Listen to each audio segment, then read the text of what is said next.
So I had a question about the steel wire that runs under the tracks on the grades of my layout. And the steel wire is there to aid in traction. The resin shays are really light. When I was using brass shays, they had enough traction because of the weight, but there's only so much weight I can fit in a resin shay. And they're still heavy, pretty heavy, but not heavy enough to pull the loaded coal hoppers. The idea of using the wire is not an original idea. I actually took it from DCC Concepts Power Base. That's a product that uses steel plates that you can put underneath flex track, and then also use a neodymium magnet on the rolling stock or on the locomotives to give them more traction. They came up with it for small steam locomotives that are used in the UK that can't, normally the prototype would be pulling larger passenger cars in the model form, like an HO scale or its equivalent, can't pull the same train in the model because there's just no room for weight. So they came up with this method of sliding these steel plates. They're very thin. They put them under the ties and on top of the roadbed, and then the magnets are just glued to the bottom of any locomotive you want. And neodymium magnets are really strong and they can pull down really hard.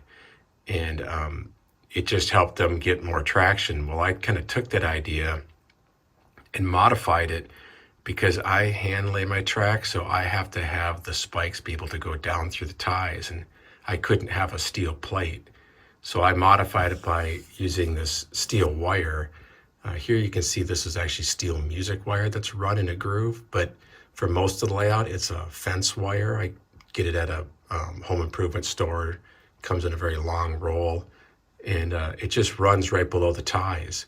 Then on the bottom of the locomotives, I put some neodymium magnets, and it just helps to pull enough down to make up, it makes up for the missing weight, and it gives it just enough traction that it can move the loaded trains up the grade without, slipping the wheels with just trying to pull two of them. It's not enough force that it causes it to stall. It'll still slip the wheels if it needs to. And you don't notice when the locomotives leave the wire. So, down at the bottom here, the wire ends right here. And I don't notice when it's not on the wire. So when it rolls off here, you don't see any kind of weird movement. So that wire runs all the way up this grade, and it actually continues all the way down around through this area. It goes down through there, comes all the way into the switchback here. It actually goes on this track. It's not on that track.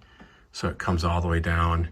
It goes down, ends somewhere down in there, because you want to make sure you can pull the full train up, when you're coming up this grade. So this has a wire, and it gets it so the locomotive can get down here, and then it ends somewhere down. I think it ends like right about there. And then it runs all the way down this grade and ends down there. So now when I do my bridges down here, they'll have to have that wire underneath the ties as well. And I'll just paint it black. You won't really be able to notice it in there, especially the ones up there that you're looking up at. So if we look at the bottom of one of the shays here, you can see on the bottom of the trucks and on the bottom of the firebox are magnets. These are the neodymium magnets. And the way I design these is that the magnets are actually mounted to the pieces on the bottom of the truck that are removable. So if I didn't want the magnets, I can just take out these two screws here.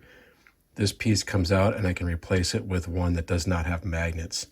Same for the firebox. The bottom of the firebox removes, which is where the speaker is, if you've seen that in previous videos. But I can always make a different firebox bottom that doesn't have magnets if I didn't want this method. And then the back here, the trucks, this is where the drive gear is. There is only a space for one magnet. But these magnets ride just above the rails, just enough to not hit the frogs or anything when it crosses over. And there's probably maybe 20 thousandths clearance only. But that's what draws down onto that steel wire.